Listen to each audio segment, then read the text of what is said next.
Bakit po ang mga INC very dedicated sa pagsamba?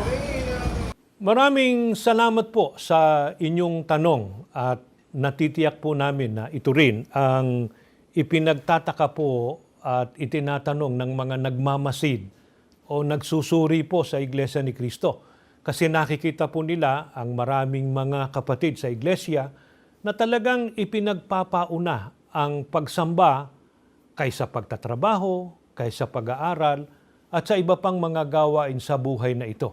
Kaya nga, ayon sa nagtanong, bakit daw very dedicated sa pag-attend ng pagsamba ang mga Iglesia ni Cristo? Dahil dito, alamin po natin, bakit nga ba napakataas ng pagpapahalaga ng mga Iglesia ni Cristo sa gawang pagsamba po sa ating Panginoon Diyos?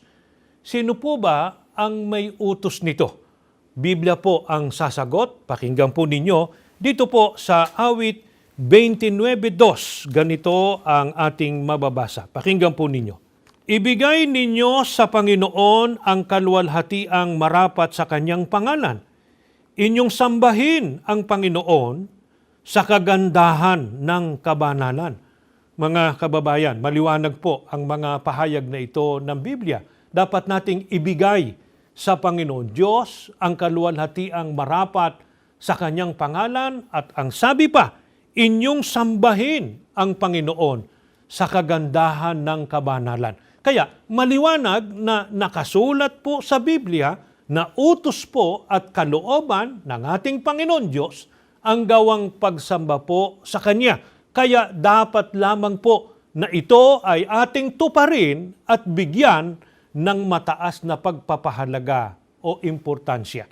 At ano naman po ang naihahayag kung tinutupad at sinusunod at pinahahalagahan po ng isang Iglesia ni Cristo ang gawang pagsamba po sa ating Panginoon Diyos?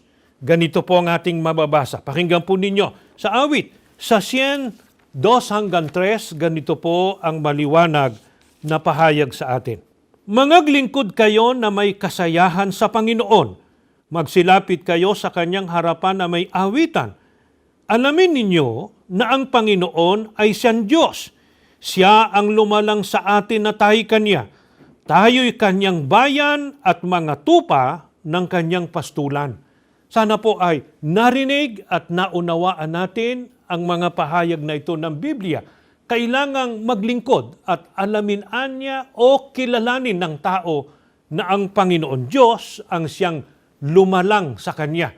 Makatuwid, isang pangunahin po at katutubong pananagutan ng nilalang na maglingkod at sumamba sa lumalang sa Kanya. Kasalanan po at kawalan ng utang na loob sa Panginoon Diyos kapag hindi po ginawa ng tao ang pagsamba sa Panginoon Diyos sapagkat ang katumbas po nito hindi pagkilala sa ating Panginoon Diyos. At ito po ay tiyak na ikapapahamak. Pakinggan po ninyo, Biblia ang sasagot dito sa Ikalawang Tesalonica, sa 1:8-9, ganito po ang ating mababasa. Pakinggan po ninyo. Na maghihiganti sa hindi nagsisikilala sa Diyos at sa kanila na hindi nagsisitalima sa Ebanghelyo ng ating Panginoong Hesus, na siyang tatanggap ng kaparusahan na walang hanggang kapahamakan mula sa harapan ng Panginoon at mula sa kaluwalhatian ng Kanyang kapangyarihan. Tiniyak po ng Biblia na tatanggap ng kaparusahan. Nang sabi, walang hanggang kapahamakan.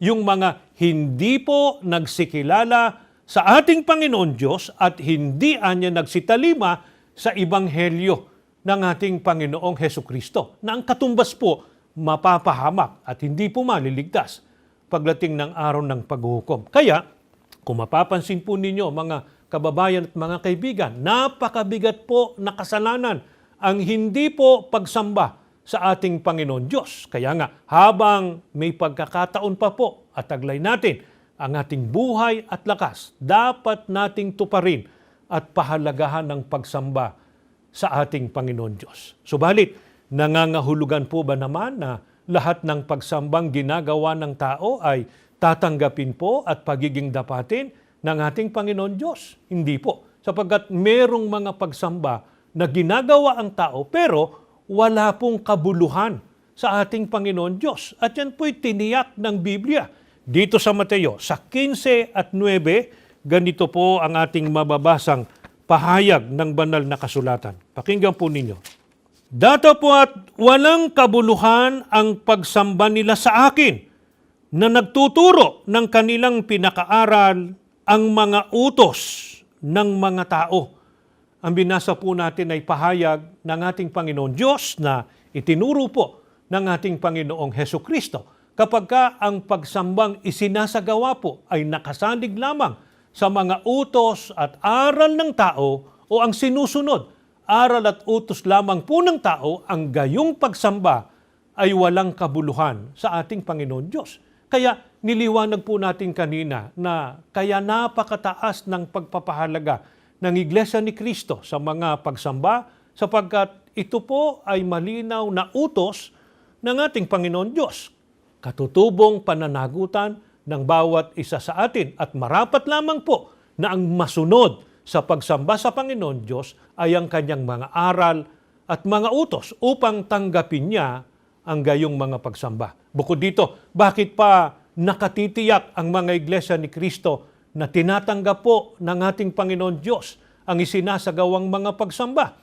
Sabi po sa talatang binasa natin kanina, sa awit 102-3, alamin ninyo na ang Panginoon ay siyang Diyos, siya ang lumalang sa atin, at tayo kanyang bayan at mga tupa ng kanyang pastulan. Upang tiyak po na tanggapin ang mga isinasagawang pagsamba sa ating Panginoon Diyos, kailangang makabilang sa kinikilala po ng Panginoon Diyos na kanyang bayan. At sa bahaging ito po ng ating pagtalakay, nais lamang po naming ipapansin, pinaninindigan po at lubos naming sinasampalatayanan ng Iglesia ni Cristo na aming kinaaaniban ang siyang kinikilala ng ating Panginoon Diyos na kanyang sariling bayan sa mga huling araw na ito. Kaya ang mga pagsambang ginagawa po sa loob ng Iglesia ni Cristo ang siyang tinatanggap po ng ating Panginoon Diyos sapagkat ang Iglesia ni Cristo ang may karapatang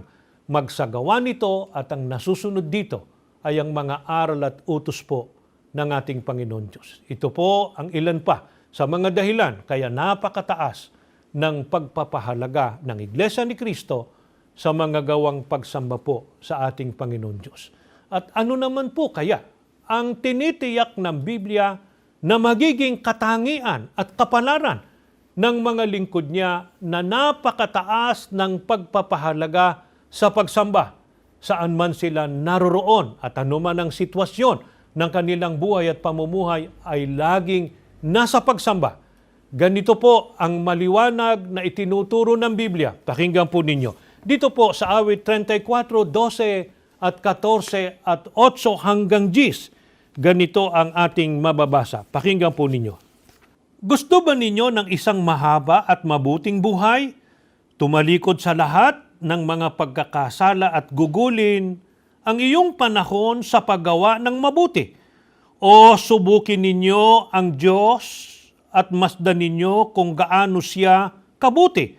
Masdan ninyo kung paano niya ibinubuhos ang kanyang mga kaawaan sa lahat ng mga nagtitiwala sa Kanya. Kung kayo'y sa Panginoon, sambahin ninyo siya, sapagkat lahat ng gumagawa nito ay meron ng lahat ng kanilang kailangan. Ang mga malalakas na batang leon man ay nagugutom kung minsan, ngunit tayong sumasamba sa Panginoon ay hindi kailanman kukulangin ng anumang mabuting bagay.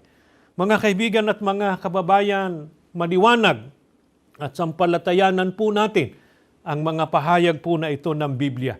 Hindi po kailanman malulugi ang mga nagtatalaga sa pagsamba po sa ating Panginoon Diyos. Sa halip, sabi po sa talata, meron anya ng lahat ng kanilang kailangan at hindi kailanman kukulangin ng anumang mabuting bagay.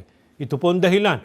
Kaya ang pamamahala po sa loob ng Iglesia ni Cristo, ang kapatid na Eduardo B. Manalo ay patuloy po at walang kapagurang itinuturo na lubos na pagtalagahan ang mga gawang pagsamba po sa Panginoon Diyos. Lagi nilang ibinibilin na sa panahon ngayon ng matitinding mga suliranin, mga kaguluhan, mga mapaminsalang kalamidad, gayon din ang pandemyang nangyayari. Dagdag pa ang mga mapapanganib na karamdaman, ang higit sa lahat na makatutulong at makapagliligtas po sa atin ang ating Panginoon Diyos. At ang pinaglalaanan niya ng mga biyayang ito ay ang mga lingkod niya na nagtitiwala at nagtatalaga sa mga pagsamba sa Kanya. Sana makasama po namin kayo sa mga gawang pagsamba po sa ating Panginoon Diyos.